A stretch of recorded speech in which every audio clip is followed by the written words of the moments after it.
It's been a while, but we are back with 90Min's 90-second MLS report, and boy, do we have some things to talk about. So let's get right to it. Most of the news came from off the pitch, but none bigger than the announcement of Lionel Messi to Inter Miami. The Argentine announced his intentions to join the South Florida-based club a couple weeks ago after MLS fought off interest from both Barcelona and Saudi Arabia.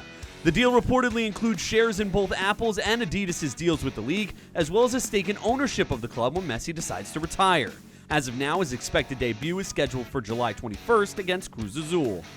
And that's only the tip of the iceberg, so stay tuned for more content surrounding Messi and his arrival in the U.S. in the coming weeks. And while the Argentine grabbed all the headlines, one transfer slipped under the radar that could also have major MLS implications. Chicho Arango, yes, the same Chicho Arango who dominated the pitch for title-winning LAFC last season, is returning to MLS after a few short months away in Liga MX with Pachuca. Real Salt Lake signed the striker via permanent transfer on a 3-year deal that could extend one more year into the 2026 MLS season. Arango will be added as a designated player on RSL's roster and is eligible to make his debut for the club on July 8th against Orlando City.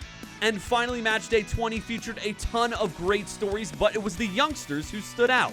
For Chicago, 20-year-old Brian Gutierrez, who is already a mainstay on the Fire roster, recorded his 15th assist of his career, becoming just the 10th player to do so before turning 21. For RSL, Diego Luna, who's still 19, became the youngest player in club history to score at least one goal and provide one assist in a single match.